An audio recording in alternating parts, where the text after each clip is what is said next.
नमस्कार क्लास, मैं मोनू चौधरी। ज्योग्राफी की इस ऑनलाइन जर्नी में आपका हार्दिक स्वागत है। क्लास 11th की ज्योग्राफी को पढ़ते हुए हम आगे बढ़ रहे थे और कक्षा 11 का हमारा जो भूगोल है उसमें भौतिक पर्यावरण पुस्तक हम पढ़ रहे हैं। भौतिक पर्यावरण पुस्तक के 5 चैप्टर जो है हमने कंप्लीट पढ़ लिए हैं।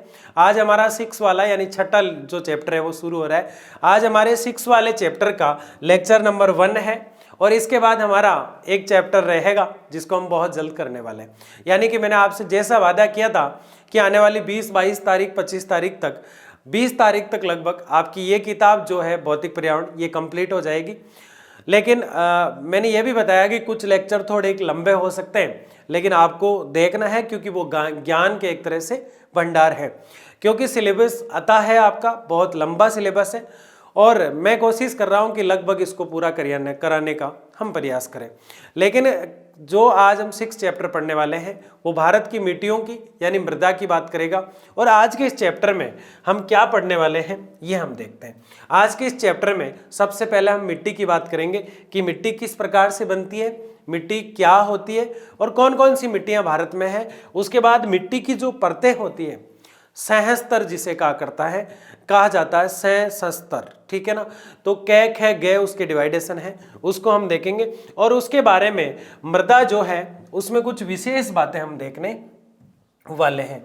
मृदा के बारे में बात करने से पहले हमें यह पता होना चाहिए कि चैप्टर फर्स्ट जब हमने पढ़ा था उस समय हमने भारत की स्थिति को देखा था कि भारत की स्थिति क्या है और भारत का आकार क्या है, ताकि हम एक एक चीज को अच्छे से पढ़ पाएं। उसके बाद हमने दूसरे में भारत के डिवाइडेशन और भूभाग को बांट कर पढ़ा था।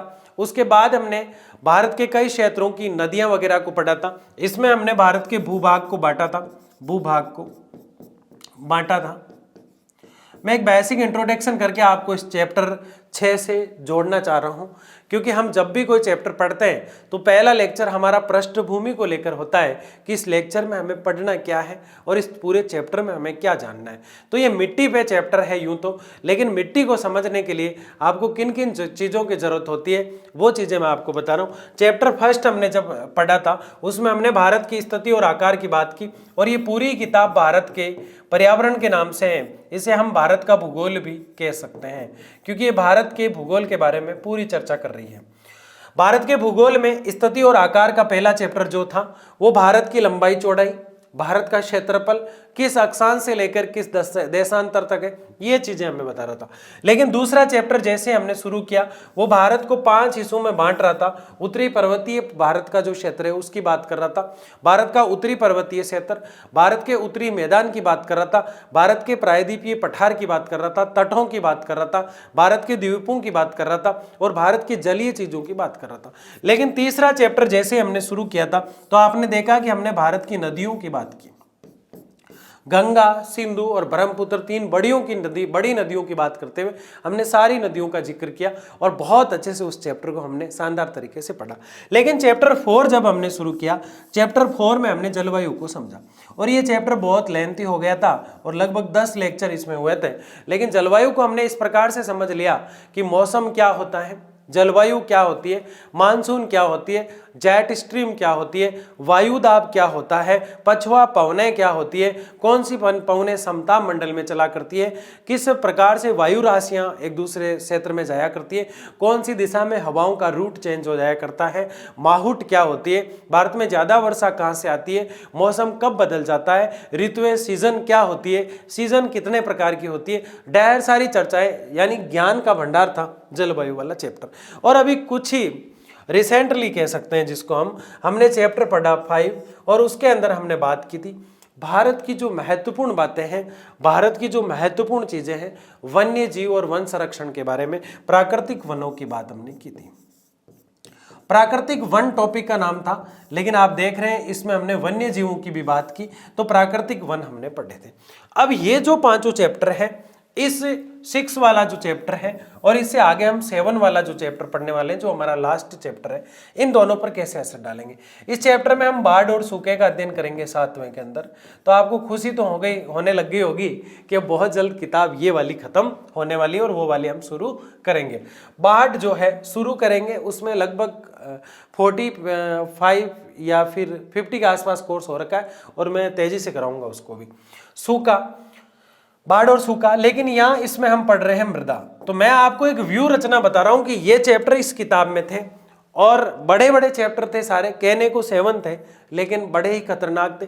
अब इन 7 चैप्टरों में हम आज 6 की बात कर रहे हैं और छठा चैप्टर हमने शुरू किया है जिसमें हम मिट्टी की बात कर रहे हैं। इसके 2 या 3 लेक्चर टोटल आएंगे। 3 लेक्चर, ज़्यादा से ज़्यादा 4 आ सकते हैं और 3 के आसपास चैप्टर आ सकते हैं और जहाँ तक हो सके अगले लेक्चर में इसको खत्म ही कर देंगे। तो आप मुझे कमेंट बॉक्स में बताना, क्या अगले लेक्चर में इस चैप्टर को खत्म कर दें?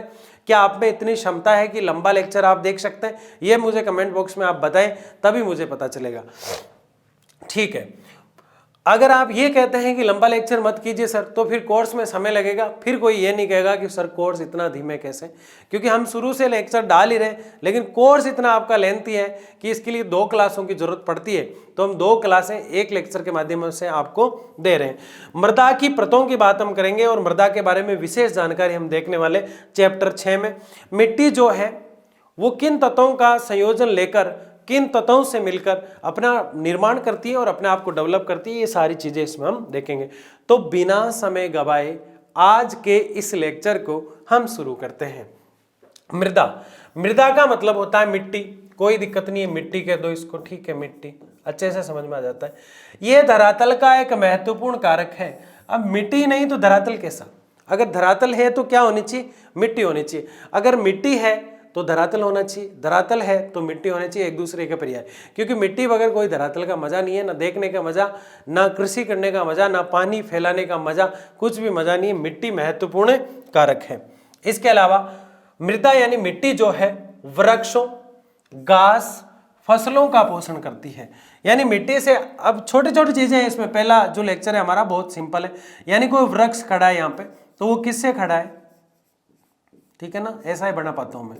ठीक है, वृक्ष, यहां अब छोटी छोटी घास खड़ी है यहाँ पे ये, और फसलें खड़ी है जो बड़ी बड़ी यहाँ पे फसलें, ये सब जो है ये मिट्टी से ही डेवलप होती है।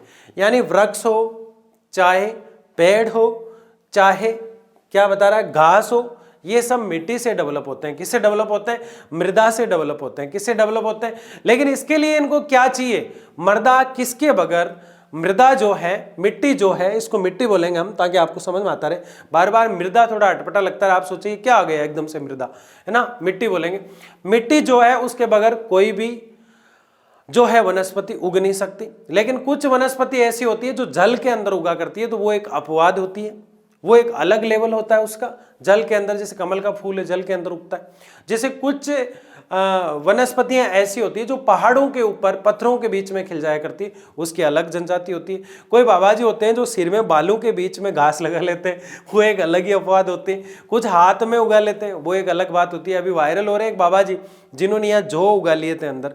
तो अलग अलग चीजें होती है, उनको पानी में देते हैं, पता नहीं कैसे उनको सींचते करते। तो मानव अजीब अजीब हरकतें करता रहता है भगवान को खुश करने के लिए। तो मृदा जो है उसको क्या चाहिए?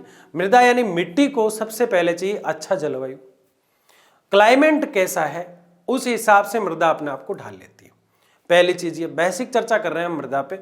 मिट्टी जो है वो किस पे डिपेंड करती है? सबसे पहले वहां जो क्षेत्र है वो कैसा है, उस क्षेत्र की जलवायु कैसी है, वैसी वहां की मिट्टी डेवलप होगी। दूसरा, मौसम भी मायना रखता है।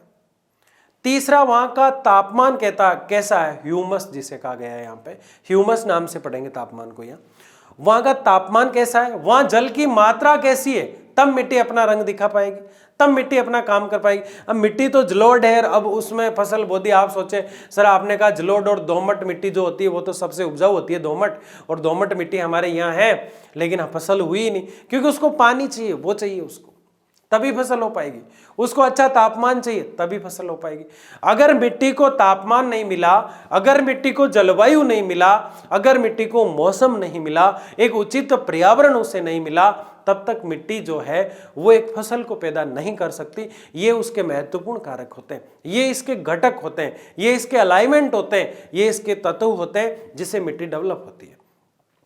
तो मिट्टी जो है अपना विकास बाकी चीजों को लेके किया करती है, इसलिए पहले जलवायु मौसम को हमने देखा ताकि मिट्टी समझ में आ जाए और इसी हिसाब से एनसीईआरटी ने लेसन दे रखे हैं। ठीक है, अब क्या है, मिट्टी मृदा भूपर्पटी की सबसे महत्वपूर्ण परत है, यानी भूपर्पटी, क्रस्ट, मेटल, क्रोड, ये भूमि के अंदर की, जैसे ऊपर क्षोभ मंडल, समताप मंडल, ओजोन, आयन बहिर् मंडल, ये सब मंडल हुआ करते हैं।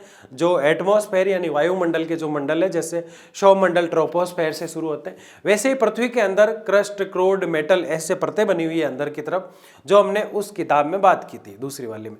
तो क्रस्ट, मेटल, क्रोड जो अंदर की परतें हैं पृथ्वी के अंदर, वो जो अंदर की परतें हैं पृथ्वी के अंदर, उन अंदर वाली परतों की अगर हम बात करें तो उसमें सबसे ऊपर जो धरातल के जहां मैं खड़ा हूं वो है भूपर्पटी।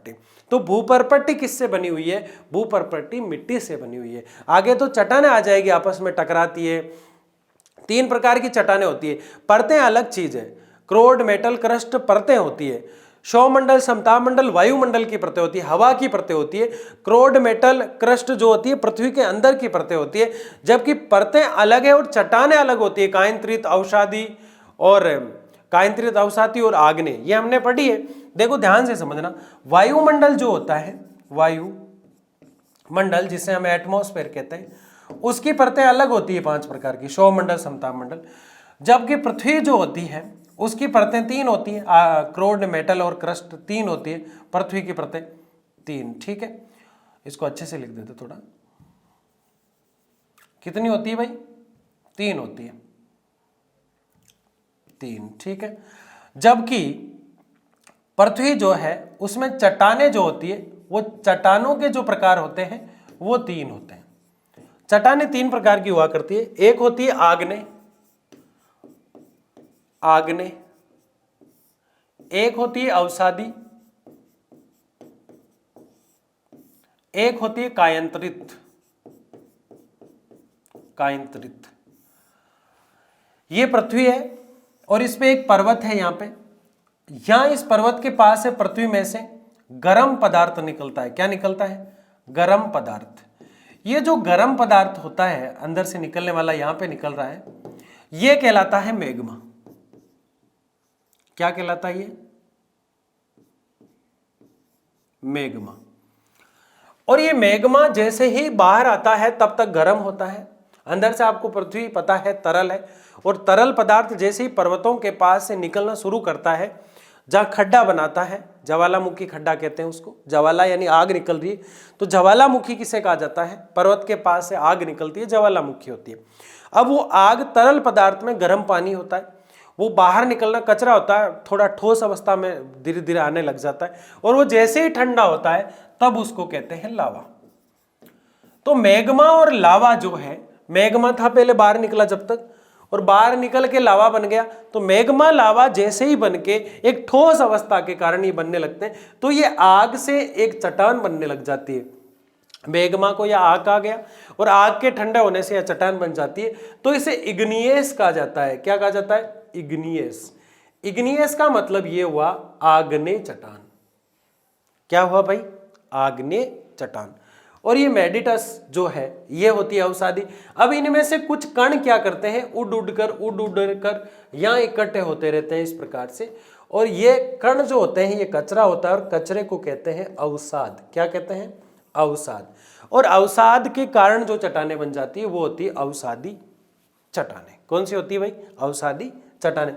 अब ये आग्नेय और अवसादी दोनों आपस में दबाव बनाती है, और इस दबाव से नीचे जो चट्टान है उसकी काया पलट हो जाती है, उसका रूप परिवर्तित हो जाता है, और वो बनती है रूपांतरित चट्टानें, या फिर काया पलट होने के कारण, बदलाव होने के कारण कायांतरित चट्टानें कहलाती है। ये तो होती है पृथ्वी की चट्टानें तीनों, कायांतरित, अवसादी और आग्नेय। आग्नेय से अवसादी बनी, और आग्नेय अवसादी दोनों से कायांतरित बनी। ठीक है, लेकिन पृथ्वी के धरातल की अगर बात करें, पृथ्वी के धरातल पर जो परत होती है पहली वो भूपर्पटी है, फिर क्रस्ट, मेटल जो है बाद में आती है। तो जो क्रोड, क्रस्ट और मेटल 3 होती, तो जो भूपर्पटी है वो सबसे महत्वपूर्ण परत है। भूपर्पटी क्या है? सबसे महत्वपूर्ण परत है। क्योंकि हम मिट्टी की बात करें तो ये महत्वपूर्ण हुई। मिट्टी का विकास हजारों वर्ष पूर्व हुआ। मिट्टी का विकास कब हुआ? हजारों वर्ष पूर्व हुआ। यानी मिट्टी के लिए क्या कहें अब कि हजारों सालों से होता ही आ रहा है। ज्योग्राफी में 1-2 साल का तो कोई मतलब ही नहीं होता। आगे देखिए, भोजन वस्त्र मिट्टी में उगने वाली फसल मिट्टी पर निर्भर है। मानव का जो भोजन है वो मिट्टी पर निर्भर है। मानव के वस्त्र जो है वो मिट्टी पर है। मिट्टी में उगने वाली फसलें, अब मैं यूं कहूं कि जो मैंने कपड़े पहन रखे हैं वो मिट्टी पर निर्भर है, तो बात कुछ हजम नहीं होती कि सर कपड़े मिट्टी में कैसे उगे। कपड़े कपास को मिट्टी जो है कपास के पौधे को पैदा करती है। कपास के पौधे से सूती वस्त्र वगैरह बनाए जाते हैं, तो उससे फिर कपड़ा बनाया जाता है। तो रेशम के जैसे कीट होते हैं वो मिट्टी के पौधों के ऊपर रेशम के पौधे लगाए जाते हैं, फिर उन पे कीट छोड़े जाते हैं। तो ये चीजें एक दूसरे से जुड़ी हुई है। जैसे जलवायु मौसम से जुड़ी हुई थी, मौसम जो है ऋतु से जुड़ा हुआ था, ऋतु मौसम से जुड़ी हुई थी, मौसम फिर मानसून से जुड़ा हुआ था। तो जैसे वो सब जुड़े हुए थे वैसे ही जलवायु, तापमान और फसलें वसलें सब मिट्टी से जुड़े हुए हैं। मिट्टी के बगैर कुछ भी नहीं है। ये पहली परत होती है। अब तक महत्वपूर्ण चीज जो है ये थी। मृदा के बिना घास का एक तिनका भी नहीं उग पाएगा। कोई दिक्कत नहीं, इसको कह दो हाँ नहीं उग पाएगा, है ना। देखो आगे क्या है। मृदा का निर्माण कैसे होता है, ये महत्वपूर्ण चीजें हैं। शैल से होता है, मलबा से होता है और जैव सामग्री से होता है। क्या मतलब हुआ, मिट्टी कैसे बनती है, ये महत्वपूर्ण चीज है। मिट्टी, पहली बात तो शैलें जो होती है, शैल का मतलब यहां है चट्टान। शैल का मतलब क्या है? चट्टान का मतलब है पत्थर, और इसलिए मैंने आग्नेय, अवसादी और कायांतरित चट्टानों की बात पहले ही कर दी। चट्टानों का कुछ बुरादा या पाउडर टाइप जो अवसाद होता है वो एक साथ जब आ जाता है तब तो बन जाती है मिट्टी, और बड़े कंकर जब आ जाते हैं तब बन जाती है अवसादी चट्टान, और अवसादी के दाब के कारण कायांतरित बनती है। तो मिट्टी जो है उसके कण जो बनते हैं वो आग्नेय, अवसादी और कायांतरित जो चट्टानें होती है उनके कणों से ऊपर का जो एरिया होता है, छोटे छोटे बारीक कणों से मिट्टी का निर्माण होता है। ये कई प्रकार की होती है। लेटेराइट होती है, पीली होती है, लाल होती है, ढेर सारे नाम इसके पढ़ने वाले हैं हम। पिटराइट होती है। दूसरा मलबा। अब ये मलबा ही था, मैग्मा और लावा मलबा है अपने आप में, यानी ऐसा कचरा जो ठोस अवस्था में दिखाई देता हो, उसके लिए मलबा शब्द प्रयोग हुआ। इसके अलावा जैव सामग्री, यानी जीव, मानव जो है उसके अवशेष या कोई भी जीव मरा उसका जो कचरा बुरादा बनता है, जैसे कि मान लो कि किसी को जलाया है और उससे जो राख बना करती है वो भी मिट्टी में शामिल हो जाती है, तो मिट्टी की जो क्वांटिटी है वो बढ़ा देती है। तो आप सोचे वो एक व्यक्ति या एक जीव के मरने से क्वांटिटी कैसे बढ़ेगी। तो ऐसे दुनिया जब से चली आ रही है तब से लोग मर ही रहे, जीव जो है वो मर ही रहे, तो वो मिट्टी के अंदर ही समाहित हो रहे। मिट्टी का खिलौना एक दिन मिट्टी में मिल जाएगा, सुना ना आपने। तो मिट्टी निर्माण में जीवों का योगदान है, इसीलिए बनाया गया गाना। आज समझ में आया आपको, है ना, कि मिट्टी का खिलौना एक दिन मिट्टी में मिल जाएगा, क्यों गुमान और घमंड करे तू मानो। इसका मतलब यह है कि मिट्टी की जो चीज है वो एक दिन मिट्टी में मिल जाएगी। इसका मतलब यह नहीं कि मानव खुद मिट्टी है, लेकिन जब भी जीव कोई भी है, चाहे वो जैसे ही खत्म होता है तो मिट्टी का क्वांटिटी बढ़ा देता है। तो ऐसे हजारों लाखों अरबों खरबों जब जीव मरते हैं तो मिट्टी की भूपर्पट्टी होती है वो डेवलप होती जाती है। तापमान वगैरह और जलवायु वगैरह तो इसे चाहिए, वर्षा वगैरह तो इसे चाहिए फसलों को उगाने के लिए, लेकिन इसकी क्वांटिटी कैसे बढ़े, वो चट्टानों के कचरे के कारण, अवसाद के कारण, सैलें या चट्टान जिसे हम कह रहे हैं उसके कारण, जलवायु, जीव जो होते हैं उनके कारण, जैव सामग्री के द्वारा, और कचरा जो होता है मलबा और शैल जो है दोनों एक कह सकते हैं हम, कचरा है कुल प्रकार से कुल मिला के। तो इससे जो है मिट्टी की क्वांटिटी क्या है, बढ़ती रहती है। तो ये मृदा निर्माण की बात हम कर रहे हैं जो हमने देखी है। आगे देखिए, मृदा को प्रभावित करने वाले कारक, यानी मिट्टी जो है उसको कौन प्रभावित करता है। तो हम बार बार देख रहे हैं, सबसे पहले तो जलवायु प्रभावित करती है।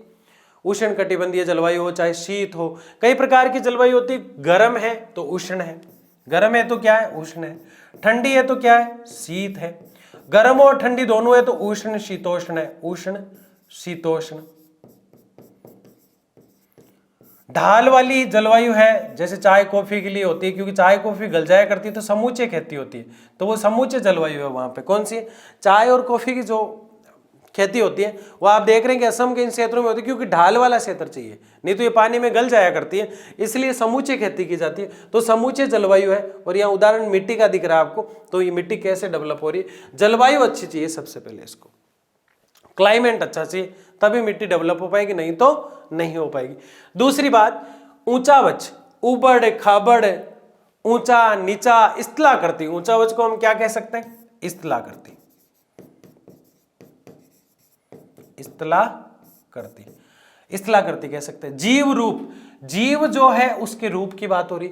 जीव जब मरते हैं, हमने अभी डायग्राम में देखा, उनके जो अवशेष होते हैं वो पाउडर के रूप में, राख के रूप में मिट्टी में मिलते रहते हैं। उस पर भी मिट्टी जो है डिपेंड करती है, ये भी मिट्टी का कारक है। समय, धीरे धीरे मिट्टी डेवलप हो रही है समय के अकॉर्डिंग, ठीक है। मानवीय क्रियाएं, मानव जो हरकतें करता है वो भी, जैसे पेड़ है उसको फिर जलाया, फिर उससे मिट्टी बनेगी, जो पेड़ के जलाने से राख बनेगी, राख जितनी भी होती है मिट्टी में शामिल हो जाती है। तो ये कारक है, ये क्या है, कारक। जलवायु के जो कारक है, मृदा के जो कारक है, जलवायु, जीव रूप, मानवीय क्रियाएं, ऊंचावच, समय आपको समझ में आ गए, और वनस्पति मैंने आपको बता ही दिया। तो मानव अगर जलाया गया, जीव जलाया गया तो मिट्टी बनेगी, वनस्पति को जलाया गया या फिर पड़ी पड़ी खराब हो गई तो फिर वो दीमक वगैरह लग जाती है, मिट्टी में शामिल हो जाती है। जलवायु कैसी है उस हिसाब से मिट्टी अपने आप को डेवलप करती है और उस हिसाब से फसल दे रही है। जलवायु का नाम यहाँ किस लिए आया, क्योंकि जलवायु के कारण ही मिट्टी फसल को दे पाती है, समय के कारण ही मिट्टी फसल को दे पाती है। कोई लेटेस्ट राख है उस पर किसी मिट्टी का रूप नहीं होती है, वो धीरे धीरे समय लेती है। तो मिट्टी के कारक का मतलब है ऐसे कारक जिन पर मिट्टी टिकी हुई है। अगर समय नहीं दिया मिट्टी को, अगर समय जब तक वो डेवलप नहीं हो जाती तब तक कोई फसल उगा दो, नहीं उगेगी। तो मिट्टी के लिए पहली आवश्यकता समय अच्छा होना चाहिए, तापमान अच्छा होना चाहिए, जलवायु अच्छी होनी चाहिए। सारी चीजें यहाँ पे लिखी हुई जो आपको दिखाई दे रही है। अब कारक और घटक को, मृदा के घटक दोनों अलग अलग किए हुए। अब कारक और घटक में फर्क क्या होता है मैं आपको ये बता दूं। कारक तो वो होते हैं जिनसे मिट्टी डेवलप होती है, जिनसे मिट्टी बनने का काम करती है, और घटक वो होते हैं जिनसे मिट्टी अपने आप को विकसित रख पाती है, अपने आप को विकसित रख पाती है। ध्यान से समझ लो ये दोनों यहां किस फॉर्म में। कारक का मतलब जिनसे मिट्टी बनी है, और घटक का मतलब जिनसे मिट्टी बनी रहेगी। अगर वो चीजें उसे नहीं मिलेगी ये वाली, तो मिट्टी बन ही नहीं रहेगी। अब आप कहेंगे फिर जलवायु किस में आएगा सर? जलवायु ने मिट्टी को बनाने में भी सहयोग किया है और जलवायु ने फसल उगाने में भी काम में किया, तो जलवायु दोनों में आ सकता है। लेकिन जलवायु ने पहले क्या किया, जलवायु ने पहले मिट्टी को बनाया, उसके अकॉर्डिंग, उस क्षेत्र के अकॉर्डिंग मिट्टी ढल गई, इसलिए हमने जलवायु को कहां डाला, ऊपर वाले। घटक का मतलब आज मिट्टी को बनाए रखने में कौन सहयोग कर रहा है, तो आज तापमान जो है मिट्टी की स्थिति को बनाए रखता है। हवा जो है वो स्थान परिवर्तित करती रहती है, हवा अगर ज्यादा चलेगी तो मिट्टी बनी हुई नहीं रह पाएगी। जल जो है वो मिट्टी को कहीं कभी भी बहा के ला जा सकता है। खनिज के जो कण है उनके साथ मिट्टी चली जाती है। यानी ये जो चीजें हैं जो मिट्टी को बहुत ज्यादा बने रहने में दिक्कत पैदा करती है, ये तो मिट्टी बनाने वाले थे। ऊंचा वच, उबड़ खाबड़, एक खड्डा खोदा, ऊपर वाले खड्डे से नीचे वाले खड्डे में मिट्टी आई। ऊंचा वच, समय, मानवीय क्रियाएं, जीव रूप, ये तो बना रहे हैं। क्या कर रहे हैं? मिट्टी को बना रहे हैं। और ये बना रहने के कारक है, इसको कारक बोल सकते हैं, इसको घटक कह रहे हैं। क्या कह रहे हैं? घटक कह रहे हैं इसको हम। तो मृदा के जो घटक है, जो मृदा को बनाए हुए रखने में सहायता करते हैं, वो है तापमान। ह्यूमस शब्द किसके लिए आया है? तापमान के लिए। किसके लिए आया भाई? तापमान के लिए। ह्यूमस शब्द जो है यह तापमान के लिए प्रयुक्त हुआ है। वायु, खनिज, जल आदि चीजें हुआ करती है, उन्हीं से मिट्टी क्या होती है, अपने आप को डेवलप कर पाती है। तो ये मृदा के घटक है जो हमने बहुत अच्छे से देख लिए हैं। आगे देखिए, मृदा एक मूल्यवान, मृदा जो है एक मूल्यवान संसाधन है। मूल्यवान तो है, कोई दिक्कत ही नहीं है, कितनी चाहिए ले जाओ। मृदा की परत खोदने पर रंग अलग अलग दिखाई देते हैं, ये बहुत महत्वपूर्ण चीज है। जैसे ये आप धरातल है, ये धरातल है, ठीक है, धरातल। अभी आप यहां से खोदना शुरू करोगे ना, तो यहाँ अलग कलर दिखेगा, यहाँ अलग कलर दिखेगा, यहाँ अलग कलर दिखेगा, यहाँ अलग कलर। इसको बोलते हैं सेंस्तर, या फिर सीधा परत बोल दो इसको, कोई दिक्कत नहीं है, ठीक है ना। परतें मृदा वैज्ञानिकों को सदैव आकर्षित करती है। मिट्टी जो होती है वो वैज्ञानिकों को सदैव आकर्षित करती है कि आप आइए और मेरा अध्ययन कीजिए। इससे आगे अगर हम देखें तो हम समझेंगे कि मिट्टी की मुख्य मृदा की 3 परतें हुआ करती है। कितनी हुआ करती है? 3 परतें हुआ करती हैं और वो परतें हैं के, खे और गे। मृदा की 3 परतें हैं के, खे और गे। खे बेचारी कुछ नहीं करती, ये सिर्फ कहती है कि मैं तुम्हें जोड़ दूंगी, दोनों को क्या कर दूंगी, जोड़ दूंगी। जबकि कै बहुत कुछ करती है और गे बहुत कुछ करती है। दोनों को जोड़ने का काम अगर कोई करती है तो वो है खे संस्तर यानी खे परत। इनको हम के परत कह सकते हैं, इसको हम खे परत कह सकते हैं, इसको हम गे परत कह सकते हैं। वो इसलिए कि यहां हमने परतें लिखा है तो इन परतों को सहस्त्रे कह सकते हैं। ठीक है, ये बात समझ में आ गई।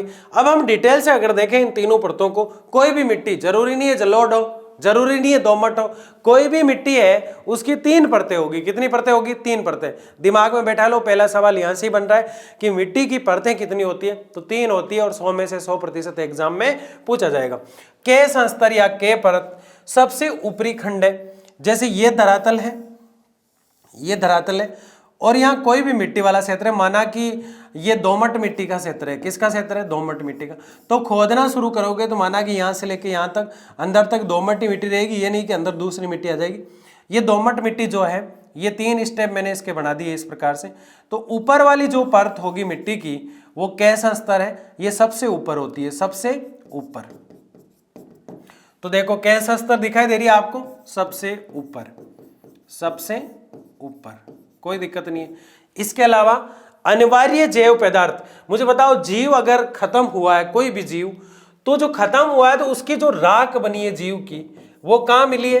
कोई भी पेड़ अगर है, राख जो जीव की है वो यहाँ मिली है ऊपर वाले सहस्तर पे, जो सबसे ऊपर सहस्तर है।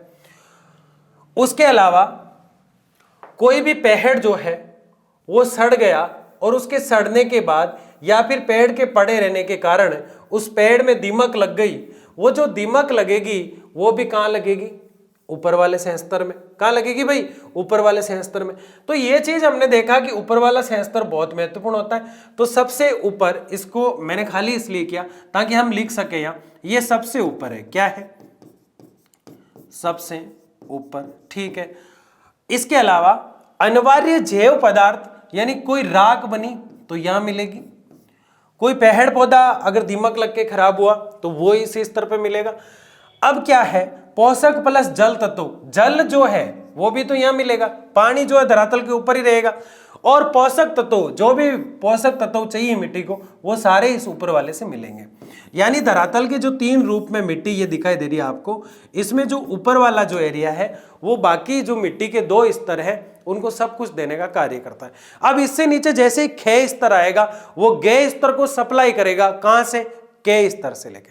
अरे कोई बड़ी बात नहीं है, परतें देख रहे हैं हम मिट्टी की। कोई भी मिट्टी है, जैसे आपने बोतल में एक मिट्टी डाल ली और बोतल का जहां से ढक्कन होता है, जब बोतल पड़ी है मेरे पास, मैं समझा देता हूँ, इसमें जैसे मिट्टी भर ली मैंने, क्या भर ली, मिट्टी भर ली। अब कोई कहाँ भरी सर, इसमें तो पानी है। मिट्टी इसमें मैंने जैसे ही भरी तो इसके 3 स्तर बना दिए, 1 से लेके यहाँ तक 2 और 2 से लेके नीचे यहाँ 3 स्टार्ट हो जाएगा और नीचे वाला ये, तो 1, 2 और 3 ये स्तर बना दी। अब जो इसके अंदर मिट्टी भरी है और वो एक क्वालिटी की है, चाहे वो जलोढ़ कह दो, चाहे दोमट कह दो, चाहे बलुई कह दो, चाहे पीली कह दो, कुछ भी कह दो। जैसे मैंने दोमट मान लिया थी, इसके अंदर दोमट मिट्टी बनी हुई है और ये बोतल मैंने पृथ्वी के अंदर गाड़ दी। अब इसी के परतों को गिन रहा हूं, तो इसी के परतों को गिनूंगा तो यहां से लेके यहां तक जो पहली परत है उसमें ये पृथ्वी की सबसे ऊपर वाली है, बाकी तो नीचे आ रही है दोनों। पर बोतल जो पानी की मिट्टी की है जो अंदर गाड़ी हुई जमीन के अंदर, तो पहली परत को मैंने निकाला है, आधी बोतल को यहाँ से आधी से थोड़ी सी आधी काट के मैंने निकाला है मिट्टी को, तो ये पहली परत हुई। तो ये पहली के परत है। कौन सी परत है, के वाली परत। इसमें क्या है, जितने भी जीव मरे वो पृथ्वी के ऊपर मरे तो इसमें ही रहेंगी राख, जितने भी वन थे जलाए गए उनकी राख भी इसमें भी रहेगी, जितना भी तापमान है वो इसको मिल रहा है, अंदर भी तापमान है, ऐसी बात नहीं, इनको भी मिल रहा है तापमान, लेकिन हवा किसको मिल रही है, इसको मिल रही है। इसके अलावा देखो क्या चीज है, जल किसको मिल रहा है, इसको मिल रहा है, जल भी इसको मिल रहा है, पोषक तत्व जितने भी ऊपर से मिल रहे हैं वो इसको मिल रहे हैं, सब कुछ ऊपर वाले को मिल रहा है। सब कुछ किसको मिल रहा है, ऊपर वाले को। जैसे बारिश आई और मैं एक रूम में और बॉडी जो है मेरी कवर है और ऊपर जो है छत थोड़ी सी खुली हुई है, तो सबसे पहले पानी कहां पड़ेगा, सिर पे। अंदर से कोई खाने की चीज ऊपर से फेंकी है तो वो सबसे पहले कहां मिलेगी, मुंह को मिलेगी। तो ऊपर वाला परत जो है उसको पोषक तत्व, जल, तापमान सब ज्यादा, ह्यूमस वगैरह, ह्यूमस यानी तापमान, वो सब कुछ ऊपर वाली परत को मिलता है। तो फिर नीचे वाली को कहां से मिलेगा? नीचे वाली को ये बीच वाली देगी। कौन देगी? क्योंकि इसके अंदर इसके गुण आएंगे सेकंड वाली में, और सेकंड वाली के गुण किस में आ जाएंगे? थर्ड वाली के। इसलिए देखिए यहाँ पे लिखा हुआ है कि सबसे ऊपरी खंड जो है वो अनिवार्य जैव पदार्थ रखता है, क्योंकि सब कुछ उसमें होता है, और ये पोषक जल तत्वों का संयोग करता है। आगे देखिए, के संस्तर परत, के संस्तर व घे संस्तर के संगम के रूप में कार्य आदान प्रदान खनिज भी नजर आते हैं। क्या नजर आते हैं? खनिज भी नजर आते हैं। ये जो है ये इसको और इसको, इन दोनों को मिलाने का काम करती है, लेकिन इसमें कुछ खनिज देखने को मिलते हैं। जितने भी खनिज होते हैं वो अधिकतर इसी परत में होते हैं, इसी परत में हुआ करते हैं। खनिज कहाँ हुआ करते हैं? खे संस्तर में या खे परत में। किस में होते हैं? बताओ। तापमान, वर्षा और जैव पदार्थ किस परत में होंगे? तो ऊपर वाली में, के में। लेकिन खे में क्या होगा? खे के अंदर वो सारी चीजें होगी जो खनिज से रिलेटेड है, लेकिन इसका आदान प्रदान का कार्य मेन माना जाता है। उसके अलावा तीसरी परत की अगर हम बात करें तो तीसरी परत क्या आती? गेय संस्तर। ये ढीली जनक सामग्री है, ढीली ढाली है, ऊपर की दोनों परतें निर्माण में सहायक करती है, ये दोनों को टिका के रखती है। इसके नीचे की चट्टान आधारी चट्टान है। इस व्यवस्था को मृदा परिच्छेदिका भी कहा जाता है। क्या कह रहा है ये? ध्यान से समझना। मैं बार बार इस पे इसलिए आ रहा हूं ताकि आपको समझ में आ जाए, बहुत अच्छे से डेवलप कर ले आप इसको। देखिए, ऊपर वाली जो है वो के है, उसमें सारी चीजें होती है, बार बार नहीं बताऊंगा मैं कि पानी, जल, तापमान वगैरह सारी चीजें उसके अंदर होती है। लेकिन दूसरी वाली में खनिज होता है, और दूसरी वाली का मुख्य काम लोगों को खनिज देना, और जो तीसरी वाली है उसको सहायता देना, उसको तापमान पहुंचाना, आदान प्रदान का कार्य जिसको हम कह सकते हैं। पहली वाली जो है उस पे फसलें वगैरह खिला करती है, सारी चीजें डेवलप करती है। अब थर्ड वाली जो है वो इनका आधार है, इनके इसके ऊपर ये टिकी हुई है, ऐसा कहा जाता है। लेकिन ये जो हम पढ़ रहे हैं इसको क्या पढ़ते ही कहा जाता है? इसको क्या संस्तर भी कहा जाता है? इसका एक और प्यारा नाम है जो कई जगह आपको देखने को मिलेगा और जो बहुत डर देता है, वो नाम है परिच्छेदिका। क्या नाम है? परिच्छेदिका। तो ये पढ़ी हमने, पढ़ते हैं। क्या पढ़ी बताओ? पढ़ते हैं। ठीक है, ये गए हमने पढ़ लिया। इस व्यवस्था को परिच्छेदिका कहा जाता है। यहां तक हम पढ़ चुके हैं। नीचे की चट्टानों को आधार दिया करती है, जो घे होती है। इससे आगे देखो, मृदा विशेष, मिट्टी के बारे में कुछ विशेष जानकारी। भारत में विभिन्न प्रकार की ऊंचावच, यानी भारत जो है इसमें कई प्रकार के पहाड़, पर्वत, नदियां, ऊंचा नीचा, पहाड़, झरने, झीलें, है ना, सब कुछ पाया जाता है। कहीं पहाड़, है ना, सब कुछ पाया जाता है इसके अंदर। यही तो भारत है। भू आकृतियां, जलवायु है, वनस्पतियां हैं, इन्होंने मृदा विकास में अपना सहयोग दिया है। कई उबड़ खाबड़ क्षेत्र है, उसने सहयोग किया मृदा के निर्माण में। और क्या है? जलवायु कैसी है, उसने सहयोग किया। ये तो वही घटक और कारक है जो हमने पढ़े, तो ये आपके समझ में आ रखे हैं। प्राचीन समय में इनको दो भागों में बांटा गया था, यानी मिट्टी जो है वो उपजाऊ के आधार पर, यहां लिखना चाहिए इनको, मिट्टी जो है वो दो प्रकार से बांटी गई थी, उपजाऊ और अनुपजाऊ के आधार पर। तो उपजाऊ मिट्टी, उपजाऊ उपज, एक तो होती है उर्वरक मिट्टी, एक होती है उसरक मिट्टी, जिसे उसर और उर्वरक को उर्वर लिखा गया। तो उर्वर और उसर मिट्टी का मतलब क्या है? ये जो उर्वर मिट्टी होती है उर्वरकता को बढ़ाती है। उर्वर मिट्टी का मतलब होता है उर्वरकता का बढ़ना। उर्वरकता का बढ़ना मतलब होता है, उर्वरकता का बढ़ने का मतलब है फसलों का अच्छा होना, फसलें ढंग से उत्पादित होना, फसलें अच्छी किस्म की हो पाना, भूमि का अच्छा होना, यानी ये अच्छी होती है। ये हमेशा फसल को अच्छा करती है, उपजाऊ बनाती है। अनउर्वर वो होती है जो हम 5वें चैप्टर में पढ़ रहे थे कि बंजर होती है। क्या होती है? एक तरह से बंजर होती है, जिसमें वन लगाने चाहिए, सरकार नीतियां बनाएगी, ये सब कुछ जो था ना, ये बंजर पे था। किस पे था भाई? बंजर पे। तो बंजर को उसर भी कह सकते हैं, अनुवर भी कह सकते हैं। ये सारे नाम किसके हैं? इसके हैं। यानी कि मिट्टी जो होती है वो कई प्रकार की होती है, ये तो हमने देखा, ये हम देखने भी वाले हैं। मिट्टी की परतें जो है वो 3 प्रकार की होती है। मिट्टी का उपज के आधार पर 2 रूप होते हैं, एक तो मिट्टी ज्यादा फसल पैदा करने वाली और एक पे बिल्कुल फसल नहीं होती है। तो ज्यादा फसल वाली तो होती है उपजाऊ, उपज के आधार पर बात कर रहे हैं हम। एक तो होती है उपजाऊ और एक होती है अनुर्वर, का मतलब होता है अनुपजाऊ, और अनुपजाऊ का मतलब होता है बंजर। बंजर, ऊसर और अनुवर एक ही है, यहां फसलें नहीं होती है। फिर से सुन लो, बंजर, अनुर्वर और ऊसर, ऊसर, अनुवर और उपज। बंजर जिसे हम कह रहे हैं, बंजर जो होती है फसल नहीं होती, अनुवर मतलब फसल नहीं होती है, और ऊसर मतलब किसी काम की नहीं है, यहाँ फसलें नहीं होती। उपजाऊ आप समझते हैं, उपजाऊ नाम दिखते ही उपजाऊ खुद अपने आप में एक उपजाऊ पैदा करता है। और उर्वर थोड़ा समझ में नहीं आता तो उर्वरक को उर्वरकता से जोड़ देना, तो उर्वरक अच्छी होती है और अनुर्वर अच्छी नहीं होती है, ये बंजर होती है। तो ये चीज हमने देखी मिट्टी को दो भागों में। तो प्राचीन लोग जो हमारे पूर्वज थे वो बहुत अच्छे थे, दो भाग बना दिए। कितने भाग बना दिए? दो भाग। लेकिन जैसे ही नए नए आप जैसे भूगोलवेत्ता आने लगे तो उन्होंने नए नए नियम बनाने शुरू किए, और उनमें एक नया नियम आया, 16वीं सदी में वर्गीकरण आया भूमि का। क्या आया? 16वीं शताब्दी में भूमि का वर्गीकरण आया। अभी तो देखना हम संतुष्ट नहीं हुए इस वर्गीकरण से।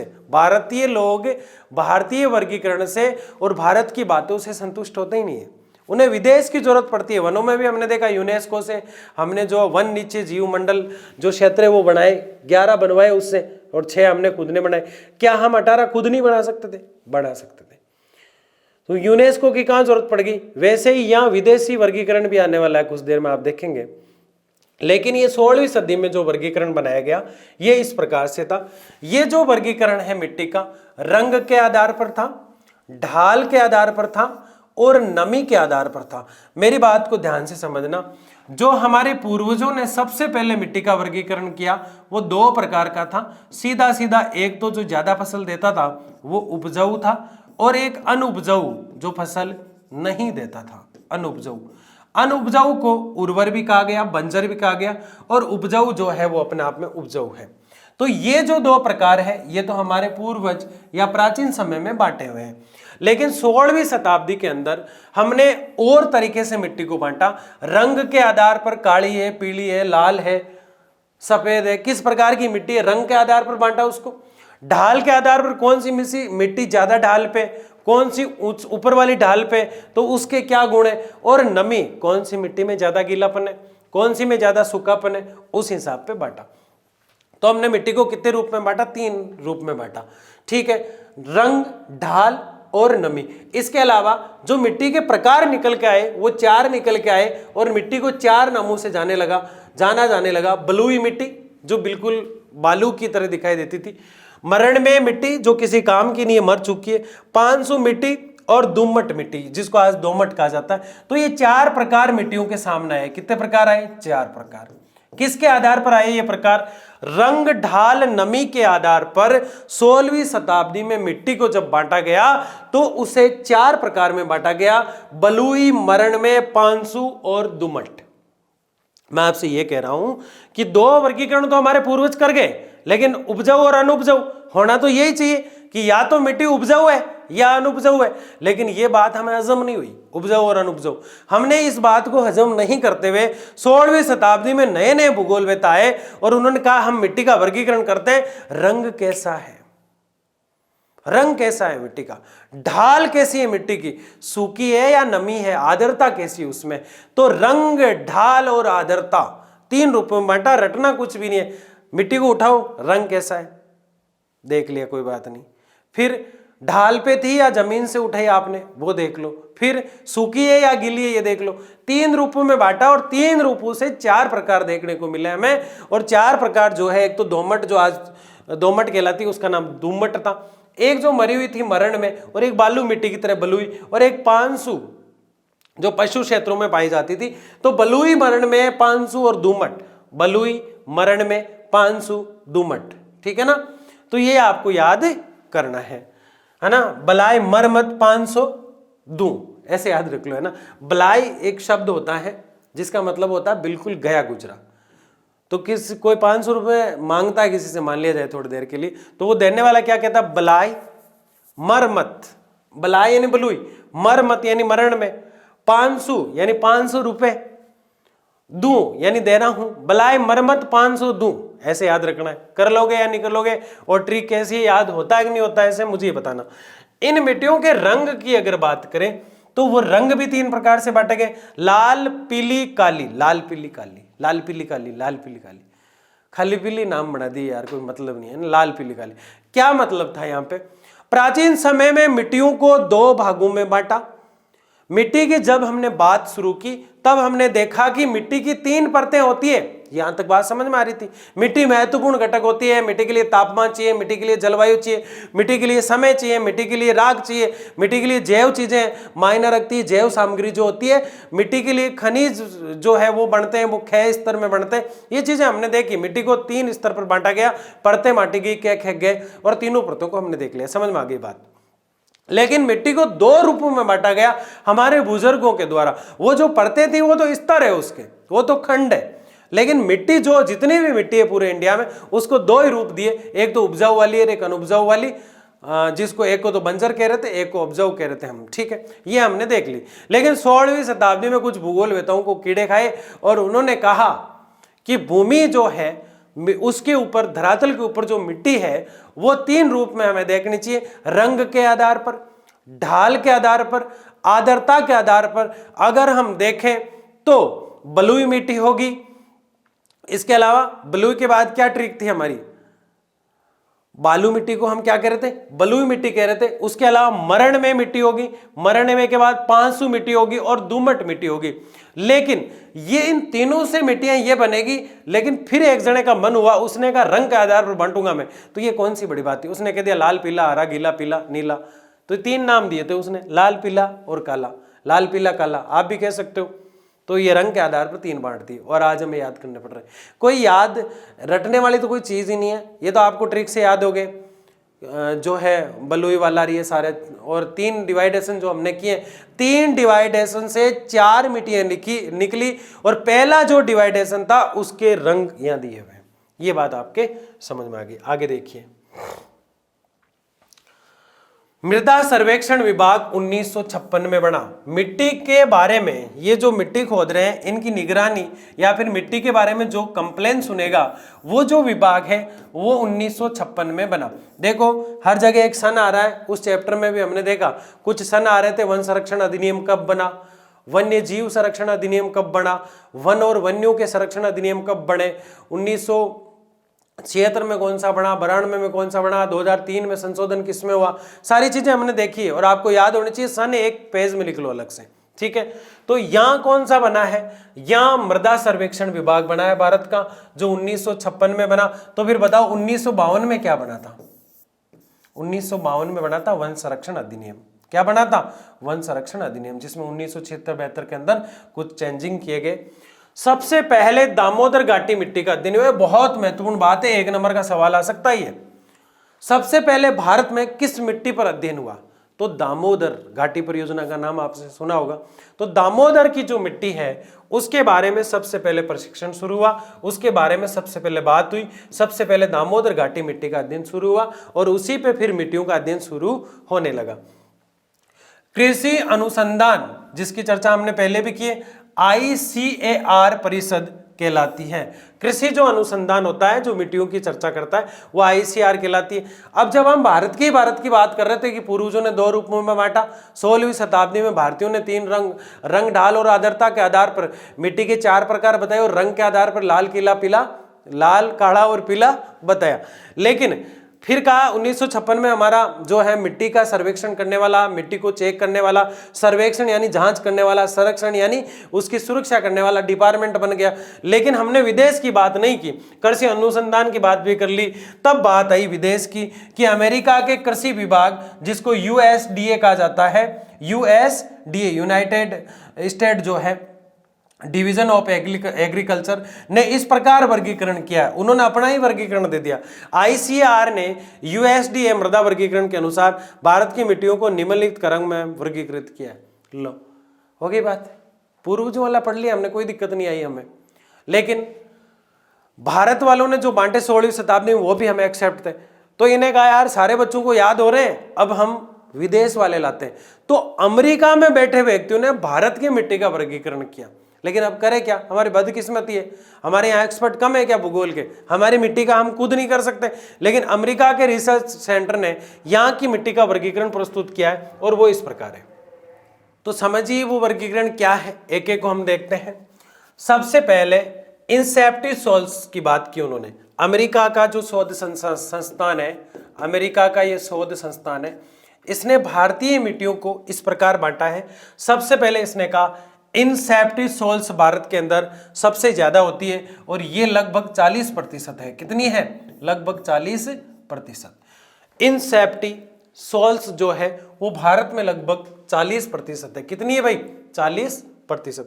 अब आप कहेंगे सर आप वहां 39.74 लिखा हुआ है, आप बार बार कह रहे हो 40 है। क्योंकि जब भी पॉइंट के आगे 50 से ऊपर पॉइंट बने हुए हैं, 50 से ऊपर संख्या है, तो उसको पूरा एक हम मान सकते हैं। जैसे 4.28 लिखा हुआ है, क्या इसको मैं 5 बोल सकता हूं? नहीं। फिर देखो 2.51 लिखा हुआ है, क्या इसको 3 बोल सकता हूं? बोल सकता हूं। राउंड फिगर बोला जाता है इसको, है ना। तो इंसेप्टी सोल्स जो होती है वो सबसे ज्यादा है भारत में। अब ये हेक्टेयर दे रखा है किलोमीटर में, जिसको याद होता हो वो कर ले, लेकिन कोई बड़ी बात नहीं है, सिर्फ पहला याद कर लो आप। 130,372.90 पॉइंट भी याद मत करो आप। 130,372 39.74 यानी 40% ये मिट्टी है, ठीक है ना। कौन सी? इंसेप्टी सोल्स।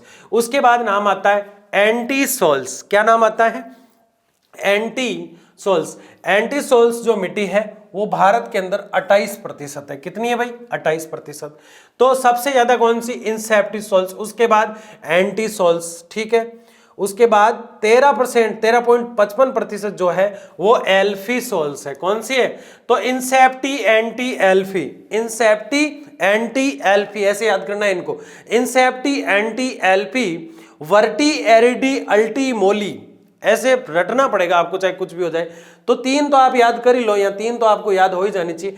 इंसेप्टी एंटी एल्पी, इंसेप्टी एंटी एल्पी, इंसेप्टी एंटी एल्पी, ठीक है।